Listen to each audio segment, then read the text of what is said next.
When I was 17, my parents took a weekend trip to visit my aunt out in Naples. I stayed behind, and they trusted me. I had decent grades, never got into trouble, and they left me alone before without any issues. But this time, I pushed the boundaries. I decided to have a small pool party. Nothing crazy, just 5 of my close friends. Each of them asked if they could bring a friend or two, and before I knew it, there were 11 of us. Well, I made it clear, no alcohol. I did not want this to turn into something that I couldn't control, and I wasn't trying to get caught either.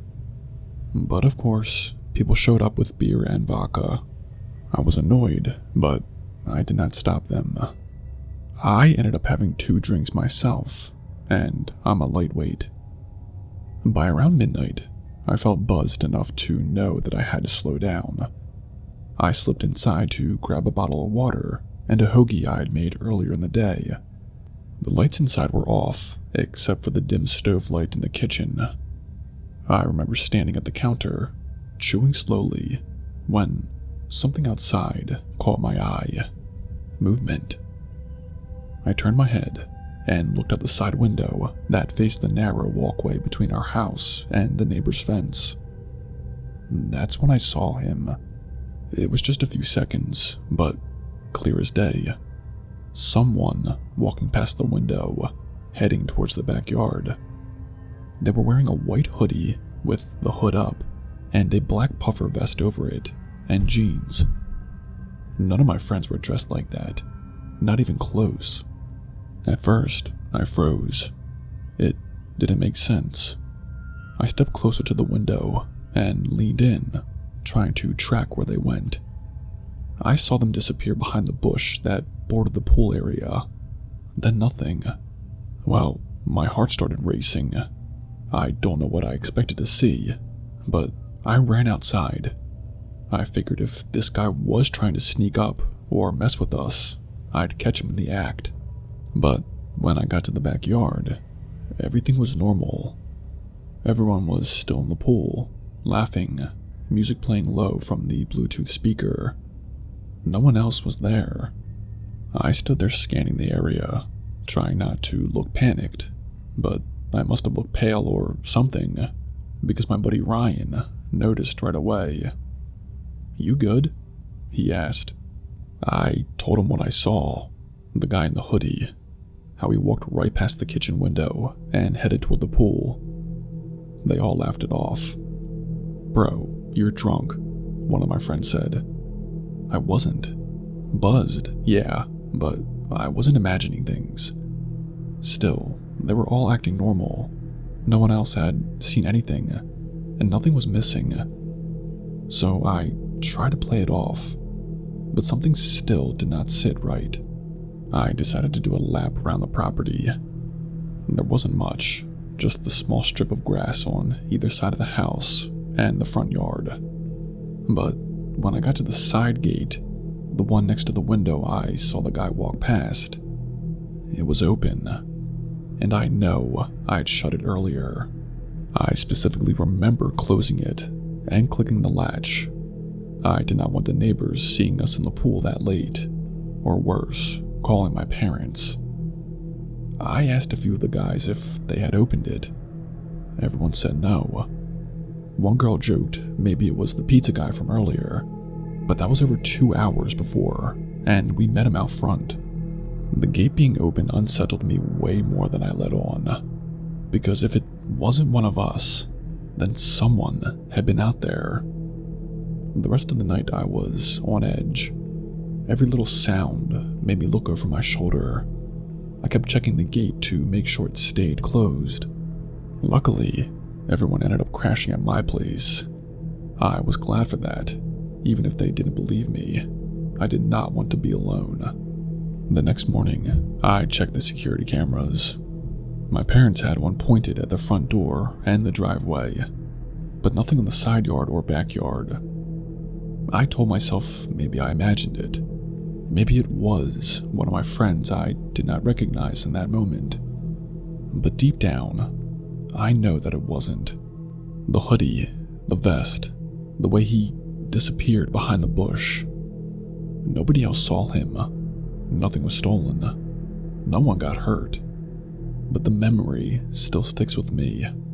I mean, even now, years later, I think about how close someone got to all of us without being noticed.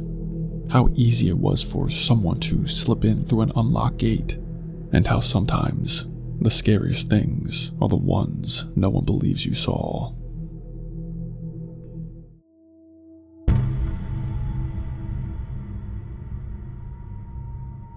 This happened a few summers ago at my aunt's place. She's the well-off one in the family, and her backyard honestly looks like something out of a resort catalog.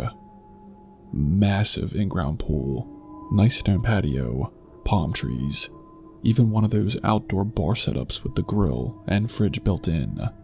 Well, it was one of those brutally hot July days, like 95 degrees, but felt way hotter than that. You couldn't really stand outside unless you were in the water or under the shade with a drink in your hand. The whole family was there. My parents, a bunch of my cousins, aunts, and uncles. Everyone was just kind of floating around in the pool, drinking, eating burgers, doing what people do at pool parties. The heat had people a little sluggish, honestly. Even in the water, it didn't cool you off too much. It was like lukewarm bath water at that point. But it still beats standing in the sun. Now, my cousin James, he's always been the wild card in the family. We all have one of those, don't we? He's the guy who will do a handstand on a moving skateboard, or try to jump off of a roof into a snowbank for fun. He's not dumb, just fearless to the point of being reckless. Well, he noticed earlier that one of the trees on the edge of the pool had a thick branch hanging over the deep end. It was strong enough to hold someone, and James immediately said something like, "I bet I could do a backflip off of that and into the pool." Of course, every adult with an earshot shut him down immediately.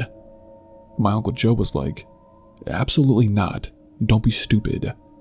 And my aunt, who owns the house, told him flat out, "If you even try that, I'll ban you from my house." So he kind of shrugged it off like he was joking. But knowing James, I should have known that wasn't the end of it. Fast forward maybe 30 minutes. Everyone's relaxing. Most of us were in the pool. A few people were sitting in chairs with drinks. The music was playing, people were laughing, just full-on summer vibes. Then we suddenly hear James yell out, "Everyone, watch this." We all look up, and he's standing on the branch. I still don't know how he got up there without anyone noticing. The tree was at the corner of the property near the pool fence, and it looked like he climbed from one of the storage boxes against the wall. In any case, there he was, arms out, grinning like an idiot. No one had time to stop him. He literally jumped before we could react. He tried to do a backflip, and it would have been impressive, except he messed up badly. His back foot caught part of a smaller branch mid-spin, and it threw him off balance. Instead of flipping cleanly into the deep end, his body tilted sideways. The flip broke, and he fell awkwardly. He landed on the edge of the pool deck. Concrete, right near the diving board. I'll never forget the sound. It was a loud thud, followed by what I can only describe as a crack and a smack, almost at the same time. He let out this awful yell as he hit, but the impact actually bounced his body forward into the pool. So now we're all swimming toward him, not even fully registering what had just happened yet. When we got to him, he was floating face up, eyes open, but not really moving. He was breathing, but kind of gasping. His left leg looked broken, like the thigh was bent where it shouldn't be. One of his arms was just floating there limp, and his other wrist was bent in the opposite direction. My Uncle Rob got under him and started guiding him toward the side, while the rest of us helped lift him out of the water. The moment we laid him down on the concrete, we could really see the damage. His leg was completely busted. Both of his ankles were already swelling. His elbow had this weird bulge. It was honestly hard to look at. My aunts were yelling to put him in the car and take him to the hospital, but Rob and Joe were like, "No way, we're not moving him, not with all these breaks." They kept him still and called 911 instead. The ambulance showed up maybe 10 minutes later.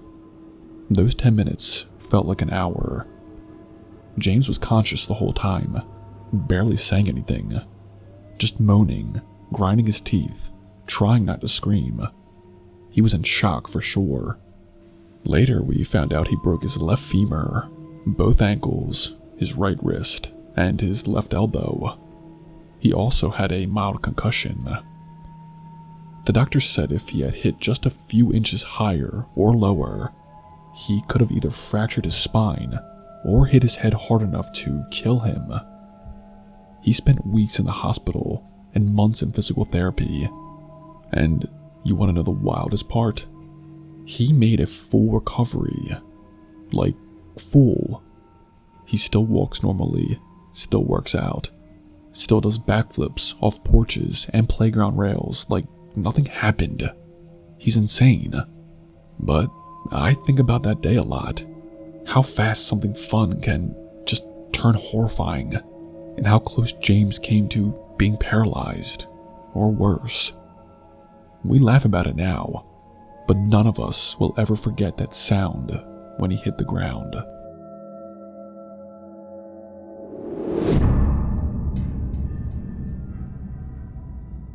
A few years back, I had a pool party at my house while my parents were away for the weekend. They had gone on some couples trip and did not take me, which kind of sucked, but they let me stay home and said I could have a few friends over as long as things did not get out of hand. No alcohol, no loud parties. I agreed. I wasn't looking to cause trouble anyway. So I invited about 7 friends. Nothing crazy. It was one of those miserably hot August days where even the shade feels like an oven. I had a big cooler filled with iced tea and lemonade, and I had summer music playing through a Bluetooth speaker hooked up to my phone. Everyone was hanging out, some of them rotating in and out of the pool, others grabbing food from the basement where it was cooler. As the sun started setting, most of my friends had gone inside to cool off and grab a bite. And me and my friend Connor were still out in the pool, just floating and talking.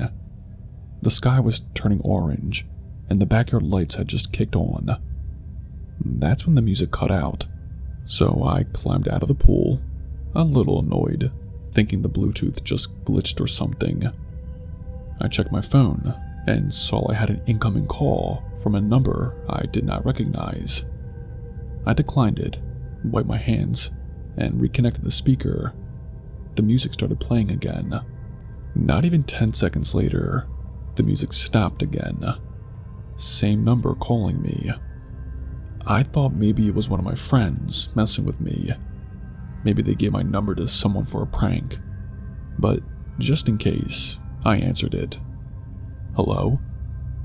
What I heard was so loud, I nearly dropped my phone. A woman's voice, screaming, no, screeching, into the phone. "Turn that music down before I kill you." I actually yanked the phone away from my ear. Connor looked at me and said, "What the heck was that?" Before I could answer, we heard commotion coming from inside. The basement door swung open, and 2 of my friends came running out, wide-eyed. They said they heard a woman yelling upstairs, loud enough to be right above them. But the rest of us had been outside. No one else was supposed to be in the house. I looked up at the kitchen window, and I swear there was a woman standing right there. She had dark brown hair pulled back, wearing some light-colored shirt, and she was holding a phone to her ear, staring directly at me. Just standing there, no expression, just watching. Connor jumped out of the pool and bolted inside, yelling, "Who is that?" We all shouted at him not to go in alone, that we did not know who she was or if she had a weapon, but he wasn't listening. So a couple of us ran in after him. When we got to the kitchen, he was standing there, looking around frantically. The back door was wide open, and no one was in sight. We split up and checked every room in the house, closets, basement, bathrooms. We even went outside and looked around the backyard at the side gate. Nothing, no sign of her. The scariest part came after. I decided to call the number back, the one that had called me twice. As I hit call, we all heard the ringtone from the bushes by the pool. We followed the sound and found a cheap prepaid phone, one of those $30 ones from Walmart, tucked underneath a towel one of my friends had tossed on the grass earlier. There were no contacts, no apps, no lock screen, just a basic phone, and whoever had used it was nearby enough to leave it there without us noticing. We stood there for a long time, trying to make sense of it. We have no idea how she got inside. All the doors had been locked earlier in the day, and none of the windows showed signs of being forced open. We figured maybe she came in when people were going back and forth between the pool and basement. It's possible someone forgot to close the sliding glass door. But as for how she got my number, that part still bothers me. I don't post my number online. None of my friends recognized her. She looked like she was maybe in her mid-30s, definitely older than us, not someone who'd blend in with a group of teenagers. My parents came home the next day, and I told them everything. We called the police and handed over the phone, but they couldn't find anything on it. No SIM info, no prints. It was probably wiped.